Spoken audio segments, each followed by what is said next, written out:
Hi everyone, my name is Madison Winker and I did my presentation on the Mongol Empire. To learn about the Mongol Empire, you need to know about the history of the Mongols before the empire started. This first picture comes from Asia for Educators and represents the nomadic lifestyle the Mongols had before the start of the empire. The early Mongols lived a nomadic lifestyle and they moved when the animals did. The main animals they followed were the sheep, goats, yaks, oxen, camel, cattle, and horses. The most prominent animal to the Mongols was the sheep, because it provided food, clothing, and shelter. You can see the house they lived in, which is called a gur. A gur is a mobile and circular house covered in thick felt layers to protect from the climate. The climate includes dry and hot summers with cold and snowy winters. It also holds several ecosystems, including deserts, forests, steppes, and mountains. Most of the population lived in the steppes, but ultimately were everywhere due to them being nomadic. Our next picture represents the social structure of the Mongols. The social structure is the same before, during, and after the Mongol Empire. This impacts the viewpoint of the Mongolian people and therefore affected other cultures, because when the Mongols conquered other societies, it affects how they treat others. This picture comes from the archaeologist's website and shows people working on a Mongol town. What differed from the Mongols about other societies was how they treated women with equality compared to men. Women also held high roles in the government. The most famous ones were Holan, Boti, Sokratani, and Oglukaimish. They also had flexibility in the social hierarchy. This means if you were born in a poor social class, you had the ability to become a high-ranking official. Even though the Mongols had their difference in the social structure, what was similar about the empire to other societies was that the firstborn was more superior to the younger siblings and therefore got more benefits. This was common in the ancient world and is still today. Our next picture is some students of history and shows Temujin, known by his more famous name Genghis Khan. He was born in 1162 in northern Mongolia to the Borodin clan. His father was Khan of this clan, and his father's name was Yasugai Baratir. In 1171, Yasugai Baratir was poisoned by the Tatar clan, and because of this, Genghis and his remaining family was kicked out of the clan and survived as outcasts. In 1177, Genghis was enslaved by the Taitrid tribe, but escaped with help from Shurkin Shira, who later became one of his most trusted commanders. After he escaped in 1178, he married his wife Boti at the age of 15. Then Boti was kidnapped around 1184 by the Murkit tribe. Genghis at this point did not have an army, so with help from his brothers, his ally Togul, and his friend Jamukhin, they helped defeat the Murkit tribe to get Boti back. Then he united the tribes to start the formation of his army. The Mongol Empire at its height was over 12 million square miles and covered 22% of the entire Earth's landmass. It held 110 million people and covered over 30 modern-day countries lasting over 100 years.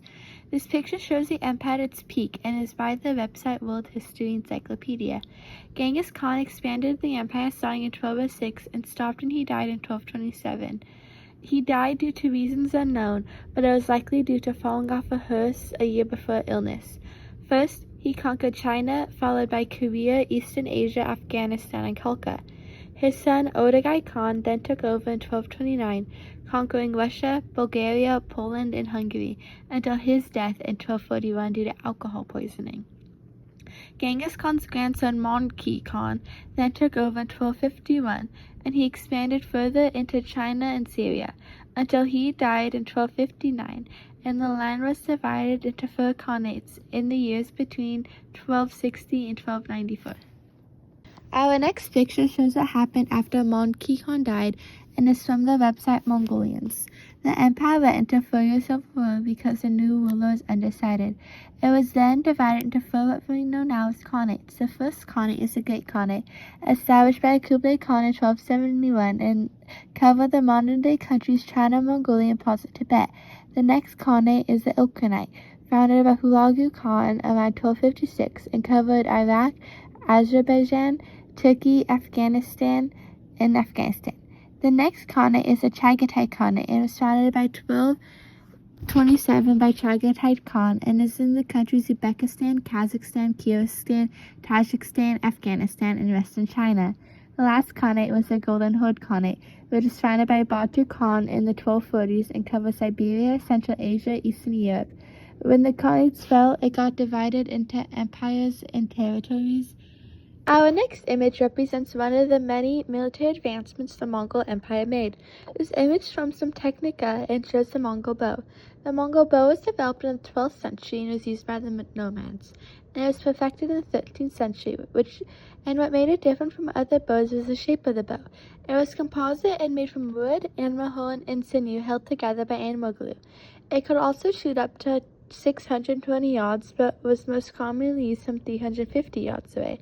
This picture also shows a Mongol warrior riding a horse. The Mongol Empire was one of the first civilizations to use horses in battle. This gave them a big advantage in battle, being able to use the swiftness of the horse. Along with bows and horses, the Mongols made many other military advancements, including the use of discipline in battle and using a decimal system to make their armies more manageable. They also used psychological tactics, like pretending to retreat so the enemy lets their guard up, but then they come back to attack, or to keep their numbers high, they use the enemy's human shields. Our next picture represents the negative impacts of the Mongol Empire and comes from the website Geohistory. For the Mongols to be successful as they were, they also did and caused a lot of bad things. The Mongol Empire was one of the big reasons that the Silk Road flourished. The Silk Road made the bubonic plague surge faster due to the constant trade and contact with different people from different civilizations. The bubonic plague caused an estimated between 75 and 200 million people to die, and it lasted for over 400 years. Continuing with the idea of death, the Mongols were also known for ruthlessly killing and conquering cities. Historians say that the Mongols killed an estimated 400 million people, which might have been 11% of the population back then. Historical legends say that Genghis Khan ordered each one of his troops to kill 24 people. He also ordered a lot of literature to be burned to try to suppress ideologies. Moving back to when they conquered, they were also known to be vengeful and they killed people. He banned torture but gave the noble and important people long, slow, psychological, and painful death, while the regular peasants were mass executed. Our next picture represents the Silk Road. It comes from the website Silk Road and the trade of the Mongol Empire. The Silk Road didn't start the Mongol Empire, but is often associated with it because Pax Mongolica made it safer and more accessible for everyone.